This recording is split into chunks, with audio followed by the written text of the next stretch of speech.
disappeared. I don't know what's happening. Now The music I can't disappeared? hear you. Now it's back. Here it is. In and out is how we do it. Because we're talking What? about It's like you're not hearing anything? No, I'm hearing it now. Oh, I'm okay. But you hearing hear it the now, but music. it dipped out and then it came back, and I don't know what's happening, and I don't like it, and I want things All to right, work. just That's all. Don't Is we it all? working? Is all that matters. Is it working? Is all that matters. I can hear you and you can hear me. So hopefully Yeah. the kids in the chat Everybody can hear can us tell us oh, in look, there we are. the chat Okay. if they can hear us. I hope so. I also, let's show the chat. I don't see it. That's great. Okay, there it is. Yeah, the chat's Okay, there. I can see it. awesome. Everybody just chill. Hi. Just relax. Hi. You know, it's fucking this is the liberal media. If you want like Yeah. We don't have I mean, we don't it have a is- trillionaire funding us, so Uh-uh. we're seat of our pants. There's a hamster on a wheel back there. pretty and much. So yeah. Hey, hi, it's the Tara Show. It is the final last day of the longest month in recorded history. Jesus Christ. Do you realize these last 31 days have felt like 17,000 years? Yes. And as I wrote on my Substack this morning, which I hope everyone has signed up for as well as Devlin's. By the way, we have Cheri Jacobus joining us soon. Very soon she'll be calling in, and we'll be starting a little tea chat. We're going to be spilling some tea on what's happening around the Epstein files, Michigassery. But now I forgot what I wanted to say to you before. Yeah, I know. It's been a very stressful It's been a very long month is my point. Yes, I wrote a Substack about how this is the longest month ever, and how that 30 days ago we were not talking about the Epstein files as earnestly as we are now.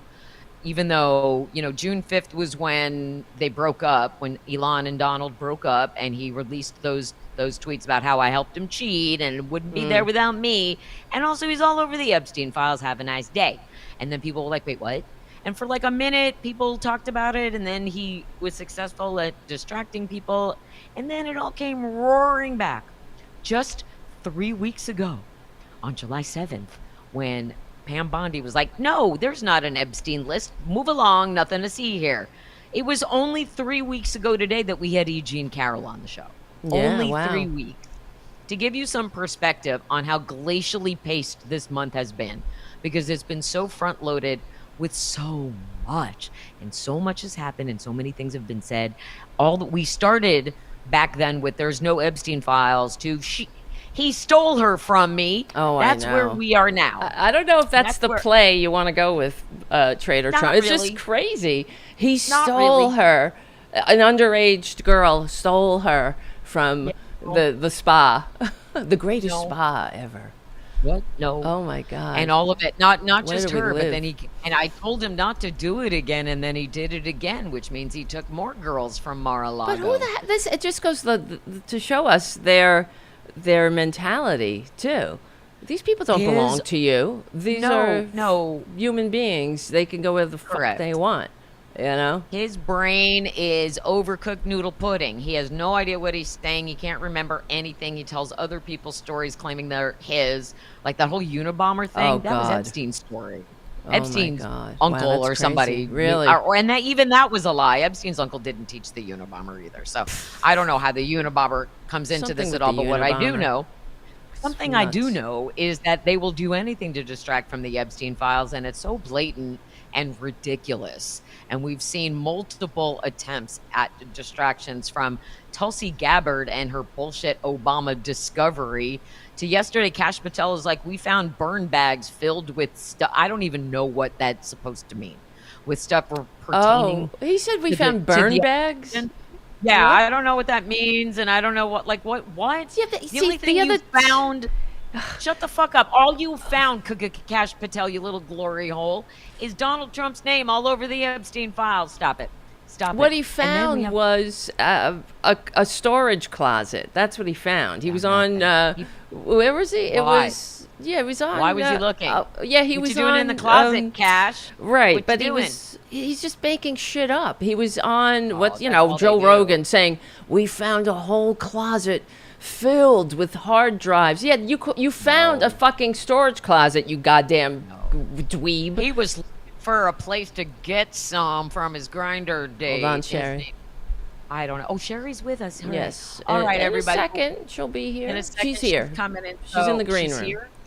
She's in the green Everybody room. behave. Everybody look alive. No, actually throw some questions into the chat, because what's wonderful, this pairs nicely with our recent discussion with former Republican, now Democrat Joe Walsh, because Cheri, as a former Republican strategist and PR person, who she's got a great story that we're going to let her tell about why. Hi, Cheri. Look at her. She's so pretty. She's beautiful. Hello.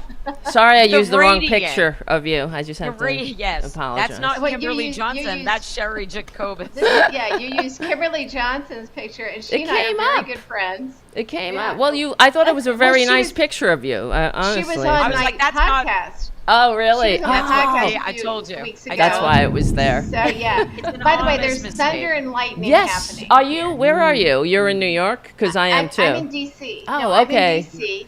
'Cause And there's thunder thunder and light, boom. and I actually used my window for light, but today I had to actually use a light. That you Oh, use. wow. Yeah, because that's what Podcasting. they're saying. There's But going to I'm be a sitting here, so- massive storm here. So, too. Everything is Yeah, like so I'm battened sitting down. here I love looking out a window.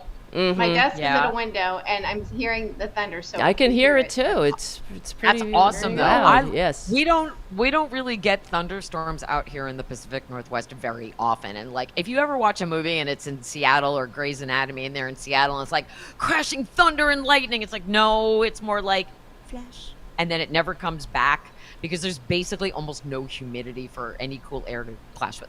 Anyway, speaking of clashing. We are so grateful to have you with us, because the last time you and I spoke, it was right when the news broke that Donald Trump had bad veins, and we were talking about how they will do anything to distract from the Epstein files, and literally nothing has changed from the time that we had that conversation, which was what, like 10 days ago? I don't even know, because this has been the longest month don't even ever. know. Yeah, it Right? is something different I every don't- day. Yeah. Right. So, and as we just said right before you joined us, we started out 3 weeks ago. It was only 3 weeks ago that we started with, there's no Epstein list. Right. And now we're at, he stole her from me. So, and you, because and the other thing that I was saying is like having you on the show just so soon after we also had Joe Walsh with us, is you bring a very unique perspective, having come from that Republican world, and you understand the way they use language and manipulate the media, and how they turned that all on you to try to ostracize you when you did a weird thing called telling the truth. So what I'd like you to do is kind of give everybody your story, because it's relevant to what they're still doing. It is, and gosh, I'll give the short version, because over the years, I found out no one really cares. There wasn't a lot of people there to help me, care. but, I care. yeah. We do. But yeah, Here. I'd been 30 years in New York, Republican operative. I was a rhino, I guess. I'd been an RNC spokesperson, ran campaigns, a senior leadership position, all on Capitol Hill, the whole 9 yards. I taught political communication strategy at the Graduate School of Political Management at GW, right down the street from the White House. So yeah, I was deep in it, a long-time pundit, and I was not a Trump supporter in 2015 and 2016, but because he is who he is. But they did approach me like in May of 2015, and I had an old friend who contacted me and said, "Hey, I'm going to be working on the Trump Super PAC. I've been on this exploratory committee. We need a communications director." And like I said, I was a consultant. You don't just tell a friend of 30 years, thanks, but no thanks. You got to be nice. So I said, well, why don't we talk about it? Kind of put him off. So I agreed to have lunch with him, and he brought along a guy that I'd never heard of before, didn't know, didn't tell me he was going to be there, named Corey Lewandowski. Oh, wow. And, Oh, Jesus. Yeah, so I was ambushed. I didn't agree to an interview. Jesus. And they even admitted they had to ambush people, and Kellyanne wouldn't meet with them because she and George were tied in. They were with Cruz because that's where the Mercers were, and they followed the Mercer money. I mean, that was at that time, and that's how all this was going on. So, I was kind of sick at the time too, so my voice was gone or whatever. But we had lunch, and I was perturbed that they'd gone about it this way. But whatever. But there was like 15, 16 candidates. Carly Fiorina's people had reached out to me. I mean, I was one of those people, because there were so many candidates. I'm somebody that different people would reach out to. I'd been in touch with different campaigns. If I knew somebody on them on a campaign, and I thought there was some advice that I could weigh in on, I would. if I knew people, because that's what we do. Yeah, you're hearing the thunder and lightning. Yeah, no, it's great. I love it. I knew there was So, fuckery going right? on. It's very these guys- foreboding. Yeah, so Corey Lewandowski was a jerk. They were openly talking about this super PAC and his friend. I thought that the rules had changed or something. I couldn't believe they were talking about, but it was before the initial announcement. And then Corey wanted to meet with me again, and I kind of stalled them. I was like, eh. So I finally met again. This time he was a complete jerk. And I was like, no way. And no big deal. So I go down Fifth Avenue. I go down, Trump Tower, and I call my mom from the sidewalk. I'm like, oh my God, you wouldn't believe this guy, with those stories. And she says, well, don't say that to your friend Jim, because don't burn bridges. I know. And he didn't even make it till the announcement. And so later that day, he's like, Corey really liked you, and he thought maybe he was too hard on you and liked how you handled it. I said, he's an emotional guy in a big job. I'm not flustered. I was trying to be cool about it. And then I waited a day, and then I sent an email saying, thanks for thinking of me. Really appreciate it, but I really thanks for no thanks. I really appreciate the hazing. And that was it. So I was a regular pundit on TV. I was living in New York at this time, and a regular pundit on TV. And I first went public with my opposition to Trump over, I think it was the John McCain POW stuff. And so then so I'm on TV all the time, slamming him and everything, like a lot of people were. It's a big primary field. And then in October, the Washington Post came out with an article. I was not the source, but it was about this super PAC that Trump had, because he claimed he was self-funding, and he was nailed, and they were denying it. So I stepped forward on Twitter. I didn't know how to do numbered. I just did a bunch of tweets saying, oh, no, they have, when they told me all about it in May. So the reporter calls me and gets this all, and then they call Lewandowski. And he's like all flustered. He goes, that was a different super PAC we were telling her about. I was like, yeah, right. So he's nailed. And all of a sudden and then the piece comes out in the Washington Post where I'm like, yeah, they're lying. And that's when I get a call from Fox News canceling on me that day. Oh my God! Because you told the truth about what was going on. What was chilling about this was that Trump could pick up the phone and have someone kicked off TV, and that's unheard of.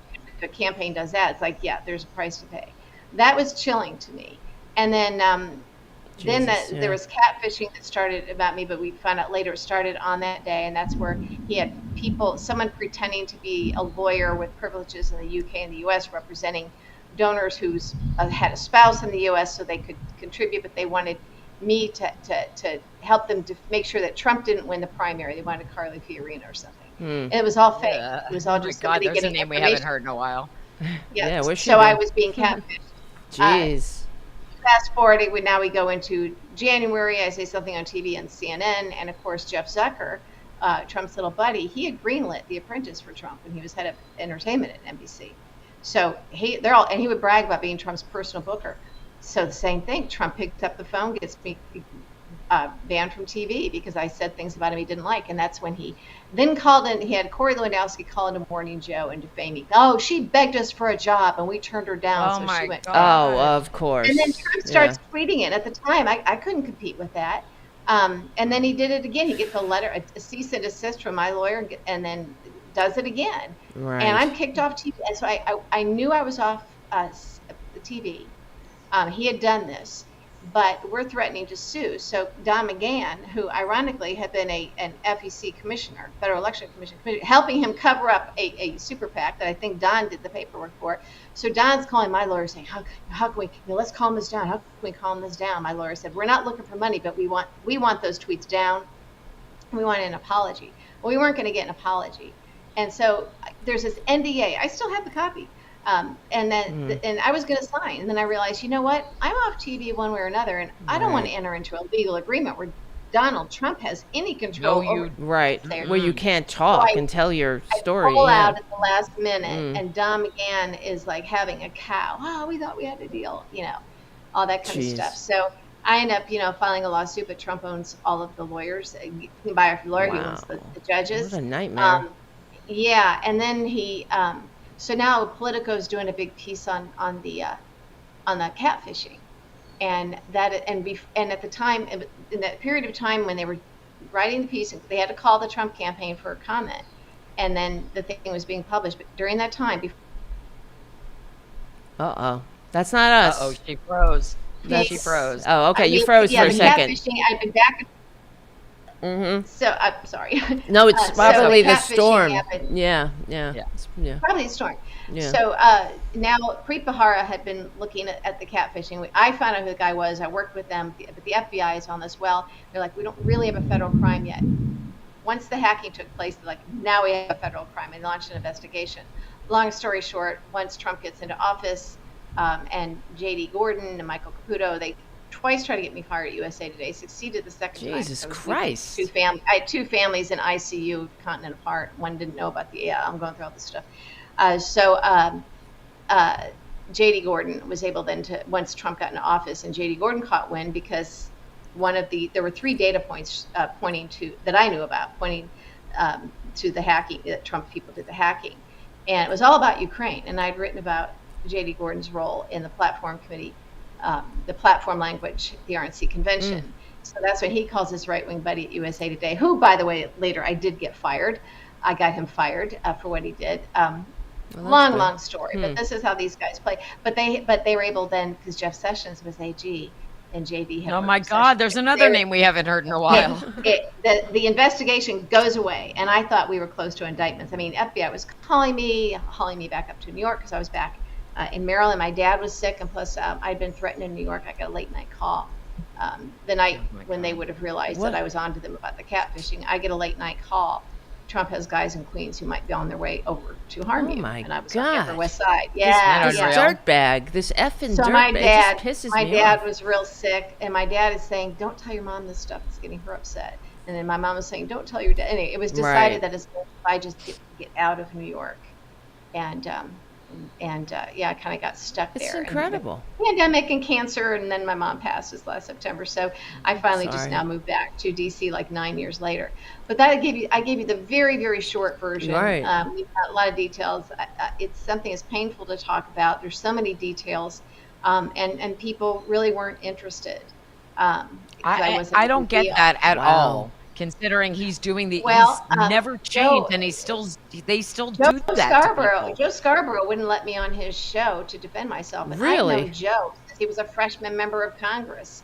And I used to be on his show. I knew Joe, but so because I was like, Lewandowski just lied about me, and so he wouldn't let me on the show. They also would not read a statement saying Cheri Jacobus disputes Corey Lewandowski's allegations. Nothing. Cowards. And I was. So all 3 people nets did this. Yeah. And they blackball you across all corporate media platforms. Right. They try to blackball you on social. So MSNBC eventually, a few years later, did start having me on a little bit, and then that fell off for a while. But I had logged in a couple of thousand segments over the course of 17 years. Yeah. With these cable nets, and they did this. It was astonishing to me. Now, I remember seeing a piece that it might have been in media that Jeff Zucker had. This was during the primary. Jeff Zucker had a big town hall meeting with all of the CNN employees from around the country. And some of the senior people spoke up, and they were concerned that their wall-to-wall coverage of Donald Trump was turning him into the Republican nominee. And Jeff Zucker said, I don't care. Keep the cameras on him till the eyeballs leave. Right. It's unreal. You created this monster. Yeah, he may not be good for America, but he's good for CBS. That famous quote from Les Moonves. Oh, my God. It's crazy. Wow. And now we have a MAGA mouthpiece appearing regularly on CNN in Scott Jennings. Oh, God, yes. And he's so underwhelming, too, and boring as fuck. But, yeah. If you want to be in a cult, that's fine. You shouldn't get a free national platform on the regular to blast. None of these. You have to understand something, Tara. None of these people believe what they're saying. That's the thing. There was something that I read when Kayleigh McEnany.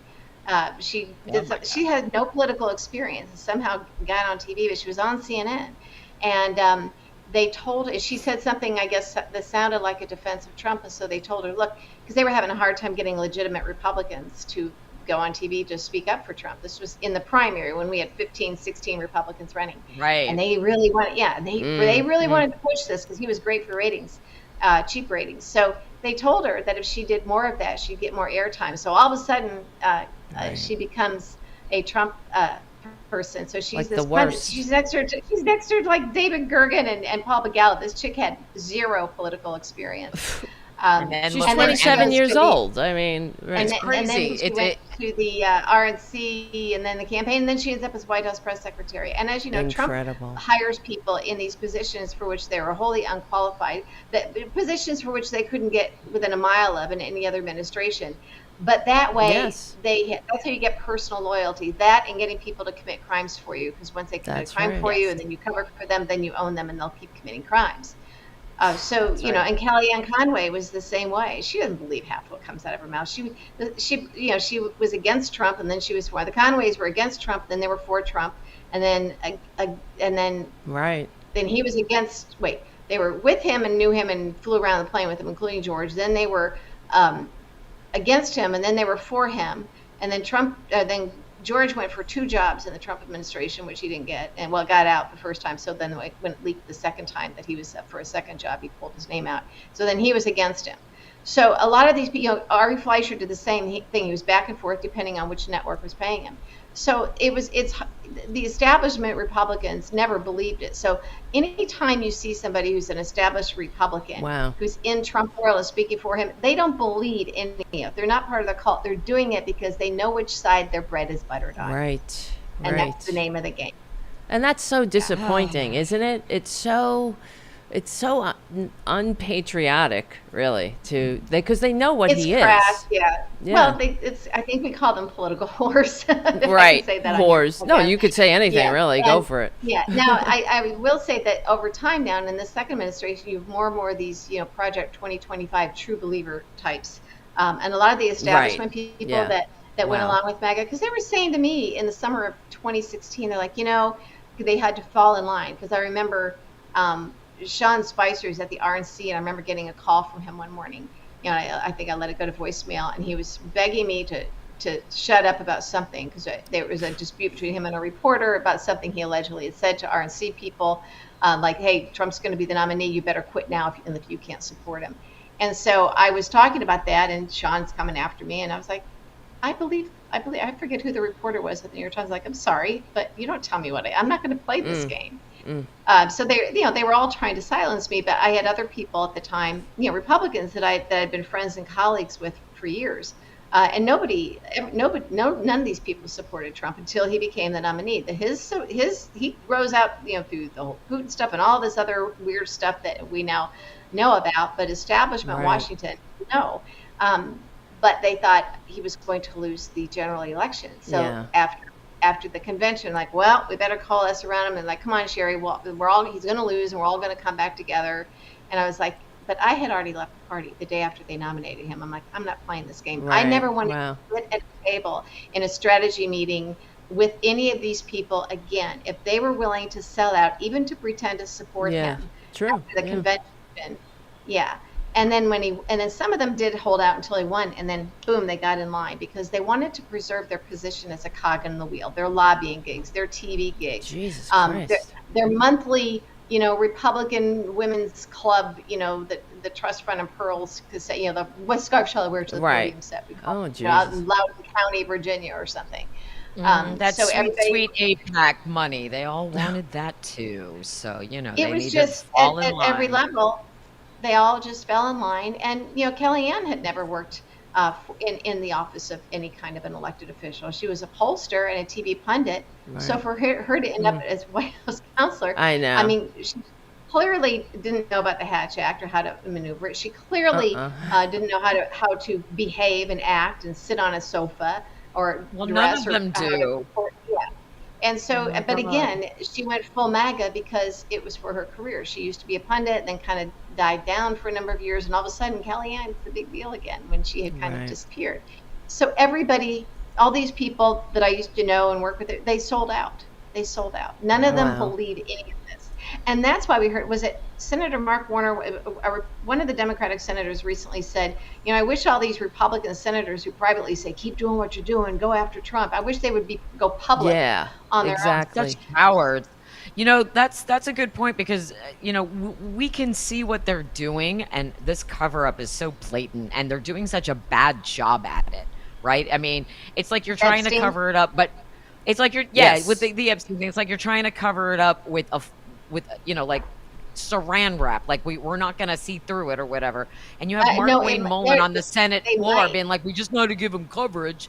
So how do we go from, hey, let's just back, maybe he won't win and we won't have to back him, to we will protect him even though we know he's a rapist pedophile? Yeah. Right. Is there any bottom? That's what I'd like to know. There's been a lot of, as things get layered over each election, there's more and more real MAGA in Congress now. Right. And the others are just, see, here's the thing.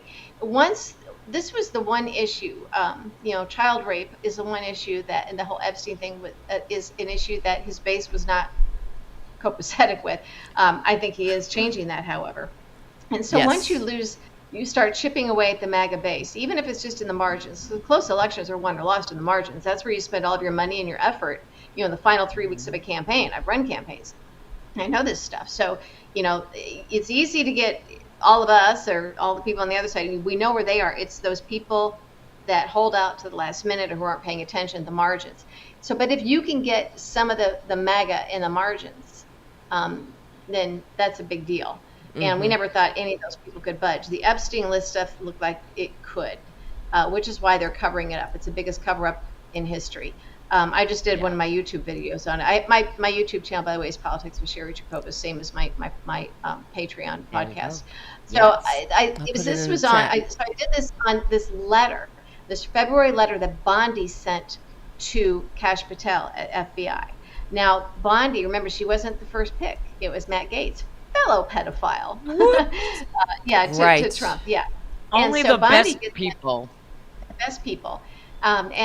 So Bondi gets in there, and this letter, in fact, it was sent to Kash Patel, February 27th or something like that, said, I have what you sent me, 200 or so pages. It's mostly flight logs, people on the flights, the name of the victims, blah, blah, blah. So there's this letter where she's acknowledging there's a list, and she has it. She says, however, I know from one of the field office FBI people that there are thousands of pages of additional material in these Epstein files. Why don't I have them? I want those on my desk by tomorrow morning. She put this in writing to FBI Director Kash Patel, acknowledging that she knew there were thousands and thousands of pages. Mm-hmm. Yeah.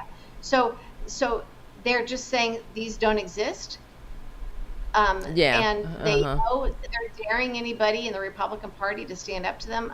Unfortunately, I thought that they were going to lose on this one. It looks like Trump might be winning this battle a little bit. Unless something concrete comes out, like hard evidence where there's video of him, and he'll say, oh, it's AI. And the MAGA, these people, they all know it's true. They say, well, until I hear definite proof. It's like, no, you know what he is, you know what he did. You just don't care, and you don't want to admit it. That's what a lot of, I think, white men in America, MAGA, are saying. Definitely. Yeah, there is. I mean, we're seeing this stick to him like nothing else has ever stuck to him, which is encouraging, because the story's not going away. Because aside from him helping continue the story in his own Streisand effect way, he's made his own base angry because they know they've been lied to. And they're going to find out even more later today, because my senator, Ron Wyden, is dropping a video because he's been investigating the Russia ties to the Epstein story, and that the money, the billions that were funneled from Russian banks between Epstein and the Trump administration was sitting on the knowledge of 4,200 plus wire transfers. So it could be the Capone thing where they bust him on a financial crime, even though he was doing way worse things, but I'll take that. So I would say, like, later today, we're going to see that he's premiering it. He promoted it yesterday. And I'll be interested to see, because they have names of victims in these financial records. They have names of they said we have hundreds and hundreds of names of victims in these financial records.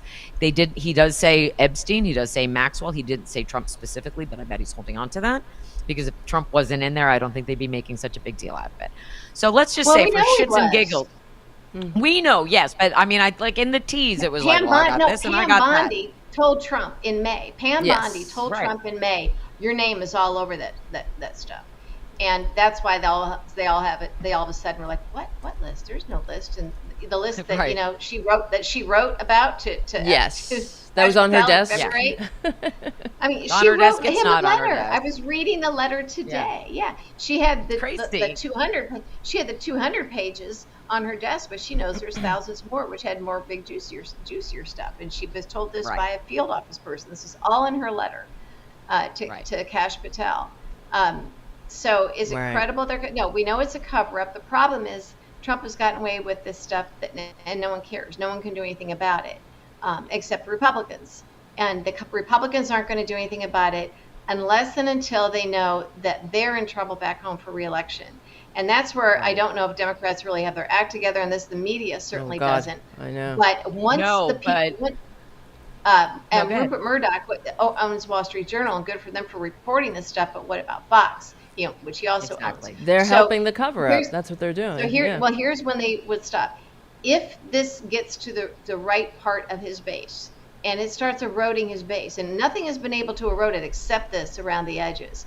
If it continues, when the big stuff comes out, and it erodes his base, that's when the Republicans in the House will respond. Because they all know what he is, but they're responding to their constituents, right? To the people who put them in office. When the people who put them in office start being done with Trump, then they will act. Then they can start being done with Trump. And the same thing with Fox. Fox is not a news station, we know that. But they will, when their viewership starts turning against Trump, then they will. Now, I think Putin is the one pulling the strings with all of this. Whatever he has on Trump, he got from Epstein.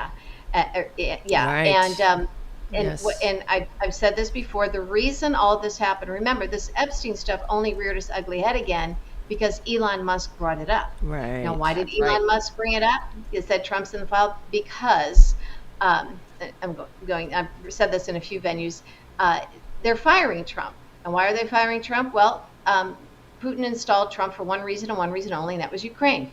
Trump dropped the ball in Ukraine because President Zelensky was able to make that incredible drone attack on planes inside Russia. And he didn't need ally money for that. He didn't need to tell anybody because it only cost $47,000, literally $500 per drone. I mean, it was just brilliant. Amazing, yes. And so Putin is humiliated. His ability to strike Ukraine and kill men, women, and children was decimated. And Trump should have known about it. Mike Flynn went on his podcast, whatever, and demanded that they do an investigation to find out who in the Trump administration, who in our IC, our intel community, knew about this and didn't tell the president. Well, the president obviously would have told Putin, and so we may have good guys deep state. He's a traitor. Who are not telling because they knew what would happen. So that means that Trump has outlived his usefulness, and they have to start pushing him out. And so the day that the Wall Street Journal piece was coming out, when I was talking to you, Tara, because you were we were recording my podcast that day. The day that happened, Trump knew that the Wall Street Journal was coming out with something. So what does he do? And he obviously knows that it's Putin and Elon behind it. Whoever they use as an intermediary is the material. But this is part of a plan, a strategy. So they're dropping this down to let him know we can do this the easy way, we can do this the hard way. So they're giving him a taste of what the hard way would be. So he's like, I think he gave out the information right before the information came. He gave out his bad health information right before the Wall Street Journal piece dropped. And we've known Trump has been seriously ill for 5 years. So he's doing that to go, okay, Vlad, to buy time. So I'll pretend like I will resign for health purposes by putting this out there to leave that as an option. And he did that till he could think up something else. And because it's Trump, he can't accept the fact that Vladimir Putin has him by the short hairs. So he keeps trying to fight back and fight back. So whatever they have. Vladimir, stop. The drip would affect his base. But There is reason to feel a little bit hopeful because instead of sending a strongly worded letter this time, Chuck Schumer has forced a release of the Epstein files by mid-August. There's this little known rule that he invoked with the Homeland Security Committee, I think it was. But if 5 members demanded it has to happen. Yeah. Yes, and they got that, and now they have until like August 15th or August 8th or something to respond to that. But they have to release it now, and it's just like, okay. Since when does Trump do anything? I mean, but it's not Trump. It's people who are in Congress, and so. Well, that's why if they get to that deadline and they don't release them, then what? What are you going to do? This is why the MAGA media is out there trying to say, of course, like what Trump is saying, that my name has been planted. And yesterday I saw Glenn Beck going on about, does anybody really believe, how he does that, like, connect the dots bullshit? And then he's like, Trump is in the Epstein files. And he just turns around, I don't believe it. And he X's it out, like, with no, okay, well, I guess that's how we do it in MAGA world. We just dismiss evidence that's right in front of our face. Yeah. I don't believe it. How about you? This is the biggest, the biggest cover-up in our history of anything dealing with the president. Right. They have decided that news they don't like isn't true. That's it. What I want to know is why aren't the media reading? I know, Terry, you've got this, transcripts and audio of everything that every one of his victims ever said happened. A testimony, just anything, put it all out there. I've suggested that Democratic senators do morning hour and just read it all for the record. That's a good idea. Just use my recording. I've already got a recording for them. They can just stand there and go like this. They can be like John Cusack with a boombox. And House Democrats could do special orders in the evening. I was a Hill staffer. That's a good idea. Why don't they do that? But I don't think they'll do it. Or they could just have a press event where they read it. Remember, and I just said this in my video. I did American Week. What? Or serialized. The only two. I want you all to know this. That Cheri and I are like the only two people who believe in the power of a Democratic press secretary. And we talked about this. And every time we tweet about it, every time we tweet about it, everyone's like, what a great idea. And it's like, thanks so much. It never happens. But that's February. What did Rachel Bittercoffer say? Why they don't have that? She said that because they have to be paying. They need the Democrats need money. Well, no, but they could. And I figure, and this is my pinned tweet too. I did a piece for Day Magazine. I've talked about this, and I did a video on it. The way you pay for it, I had this all laid out. I could have this up and running in 4 days. I think Pete Buttigieg is the right guy to do it, but the other 2028 hopefuls would be too jealous of him, so they wouldn't like the attention he'd get. He would be like a super staffer, kind of what Elon Musk was for Trump. Right. And the way you pay it, and you give him a staff of 5, and other offices would help out, of course. The way you pay for it is you assess each Democratic office a little bit of money, or you could probably pay for it all by the policy and steering committees.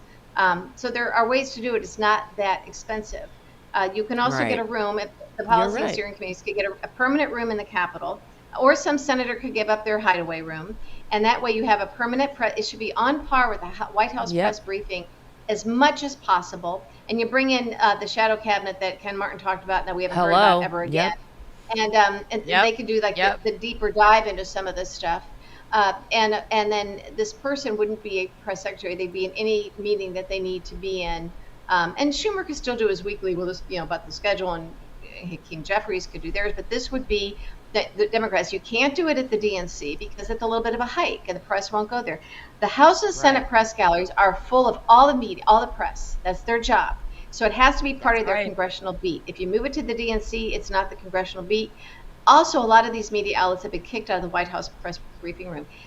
If we did this, then every time they have that bimbo at the White House on PVN, you see a clip of her from her press briefing, you would have an answer, a fact check, something from the Democrats. And we're just letting this huge void happen on a daily basis, and there's no excuse for it. So I've got how do you pay for it, how to structure it, and where to have it. And so how do we get this done? How do we push and get this done? We have to keep talking about it like this. Everyone has to keep sharing it.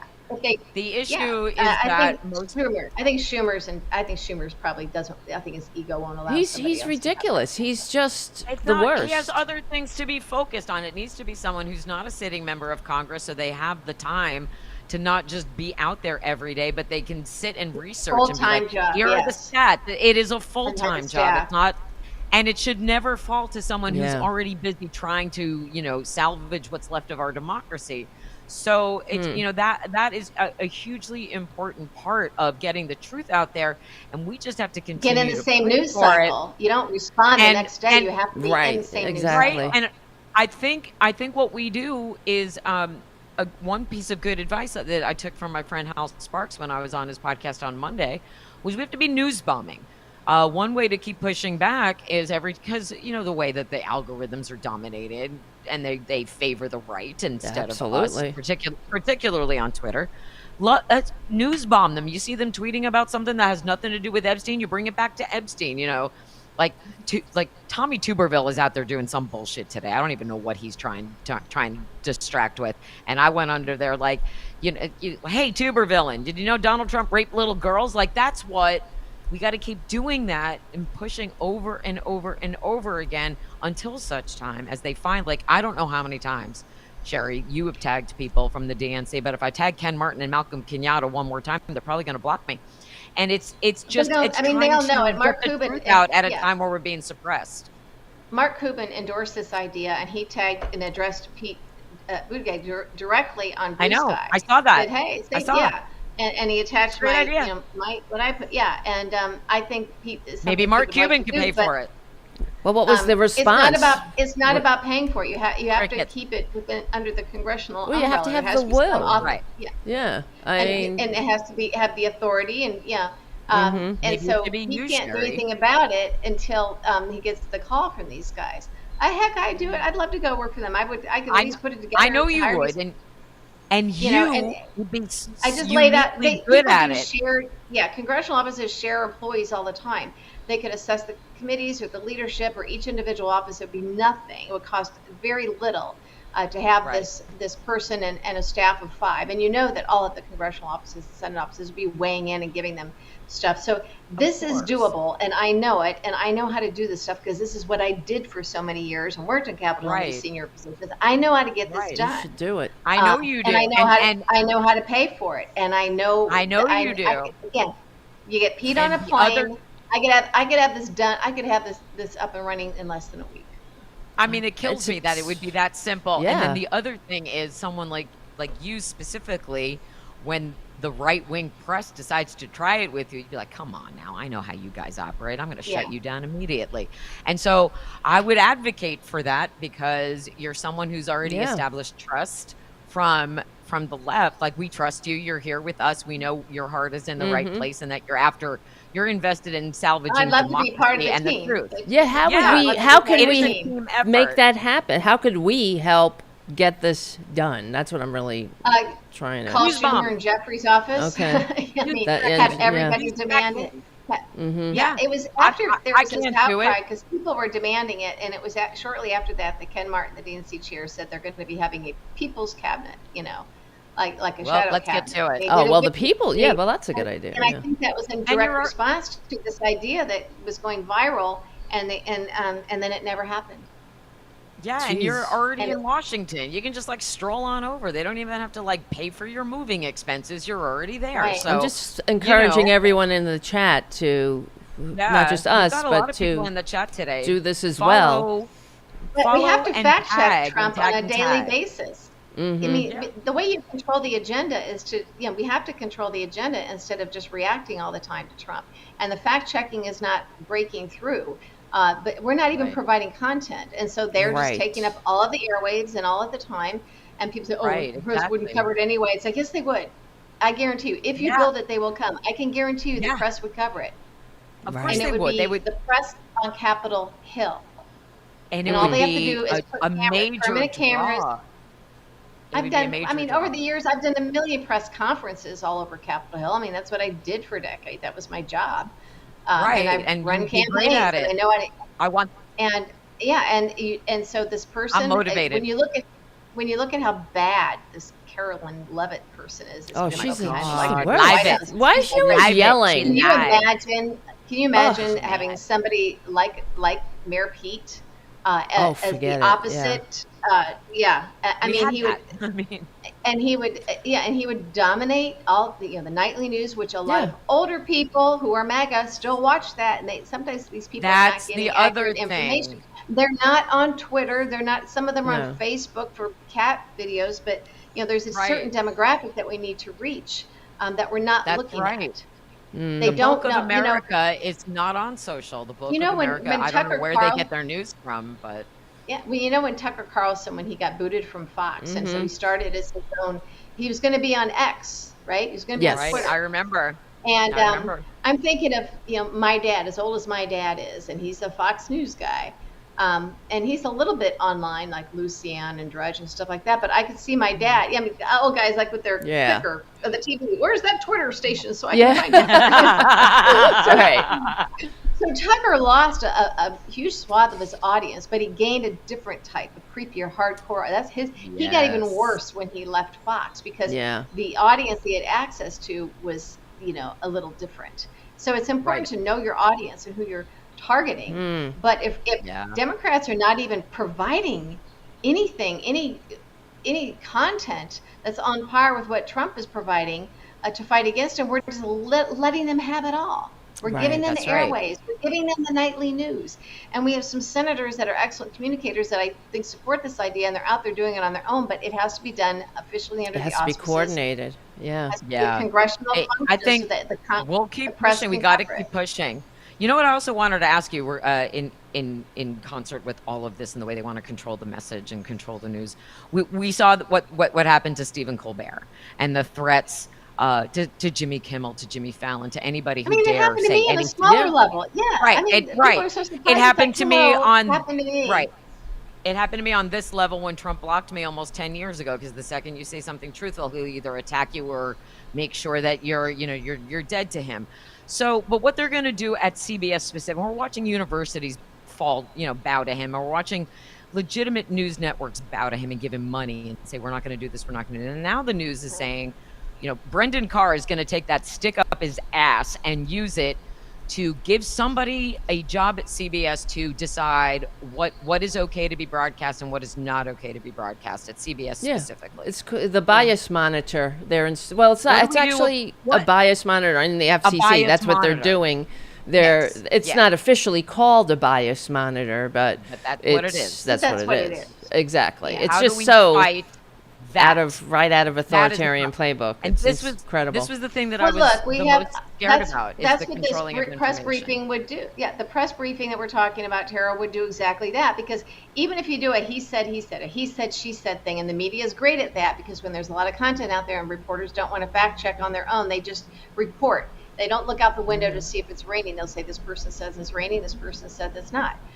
So we aren't even providing anything as a cohesive voice to go up against what she says. And even then, a bias monitor, what are they going to do afterwards? Say, well, what Pete just said is incorrect. I mean, no, they would have to.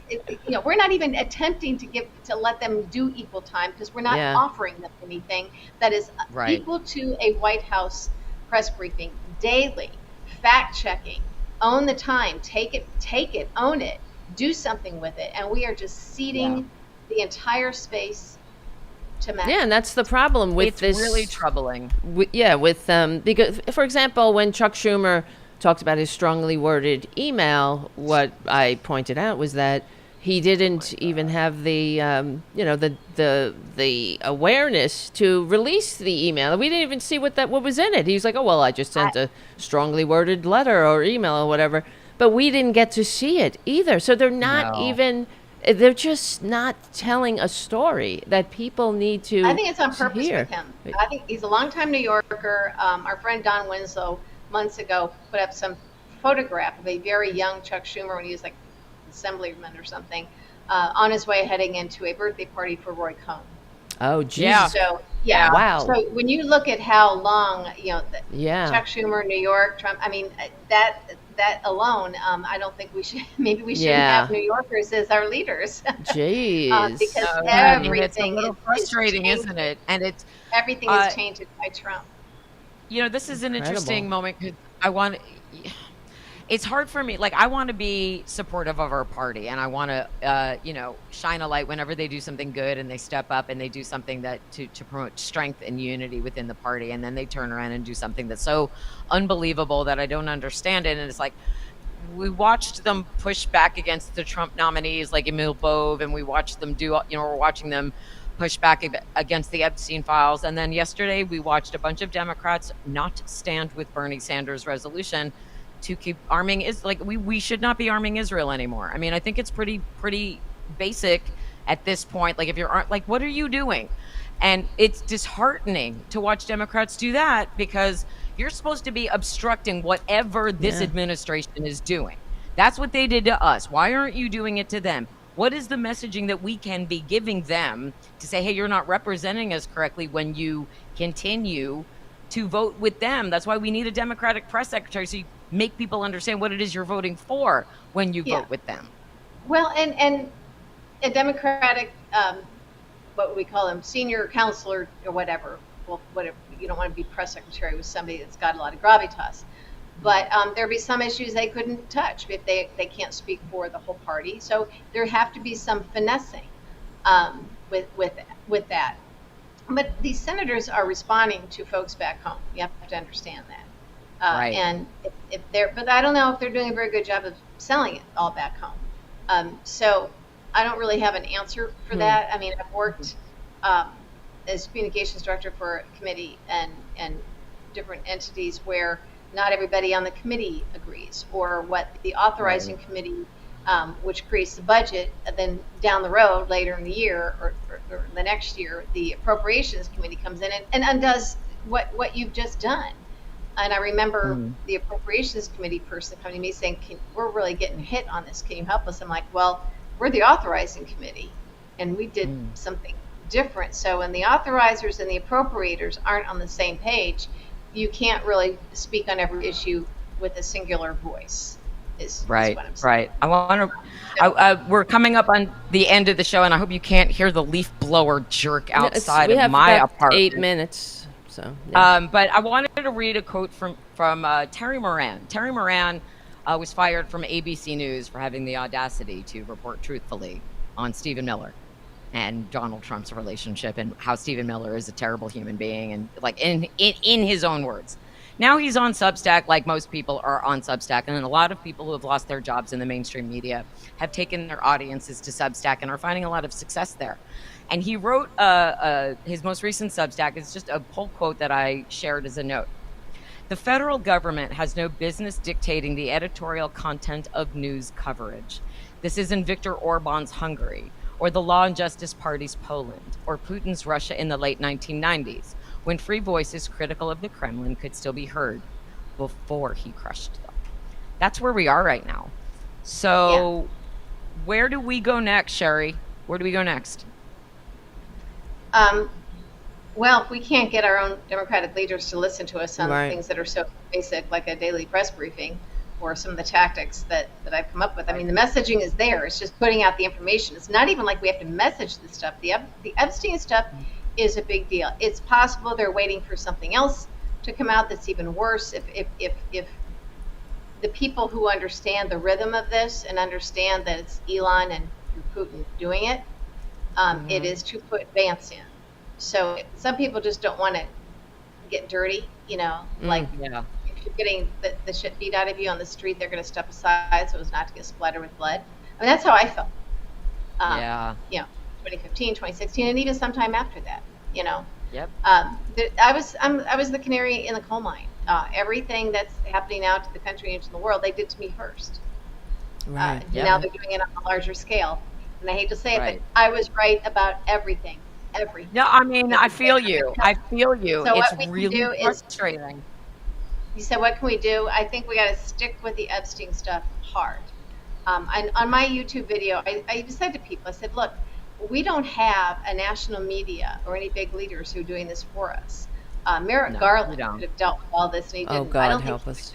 Great. I think he was complicit. I'm at the point now where I think he was complicit, because this stuff. You got to look at it through that lens, and then it makes sense, really. So we are now at the hand-to-hand combat, street fighting stage of the game. So in your own life, you have to do this. You can't just be anti-Trump or want to save America, but, well, our friends that we vacation with every year are MAGA, so we just don't talk politics. I mean, this is 2015 or 2016. So at this point, this is where we are because our institutions failed us, and the people who were supposed to do it within these institutions failed us. So it is up to us if we want to save this country. And that means friends and family know that if this is what they support, they'll say, well, we don't know for sure about the Epstein stuff. Yes, you do. What you're saying is you don't care. Well, until I see actual proof. It's like, no, there's enough there. You don't need proof. Yeah. This is your way of saying that you don't care. You have to get in their face, and people have to know that the consequence to them being Nazis now is maybe they don't have you in their life anymore. I think it's important to not let you get away with it in your own life, with your friends and family and maybe even spouse. You say no. You're not going to get consequences. Exactly. Yeah. If you say you didn't know about this stuff here, I'm showing you what it is, so you can't say you didn't know. Now what do you think? Exactly. If they go, they can ignore it if they don't like it. We know, and have it out with them. Have it out with them. Yeah. Absolutely. And another reminder, we have a march. Hand-to-hand combat. Yeah, we have a march on Saturday. We're back in the streets this Saturday. It's another 50501 No Kings March this Saturday called Rage Against the Regime in all 50 states. So you can go to 5050.1 and find out where your local one is. I'm going to be speaking at the Portland one. Oh, we had a meeting the other night, and I'm going to do a tight five. I'm going to do a tight five at the Portland March. But what I'm saying is, get in the streets again on Saturday. Peaceful protest. 3.5% of the population pushing back against this regime is another way to make sure that the media doesn't ignor the message. Well, that's take pictures and video and put it on social media. I know people that will go to some of these things, but they don't, to support, be there with their anti-Trump friends, but then they don't want to put it on social media that they were there because they have Trump friends too, and they don't want to. Oh, really? They can at least say, like that kind of defeats the purpose, guys. Well, yes. I want to tell you, I'll give you a sneak peek of my speech. One of the things that I'm going to say is now it's no longer about the box you checked when you voted. It's about humanity surviving. It's about the American population being, something that exists. Everything. Yeah. It's about our future. It's about every physical body in this country, except for the bodies of rich white Republican men being threatened by this regime, is what it's about. And it's a three-pronged thing. We want to be talking about the Epstein stuff and what ICE is doing and potential impeachment for Trump combined with all of this. And so all of it. Just a reminder that we're not helpless, we're not hopeless, and they don't have a trademark on our democracy, which is why we got to get Cheri Jacobus out there as our Democratic press secretary. I think so. Wait, I just want to ask one more question. Yes, go for it. Before we wrap, because we have 3 minutes. We started a little late because of tech problems, we have 3 more minutes. I just wanted to kind of round back to where we began, and because these people, and they're basically abdicating any form of patriotism for their own personal gain. Do they realize first of all, what Trump is and what harm they're doing, or does it not matter to them? That's what I really want to understand. Some of them are too afraid.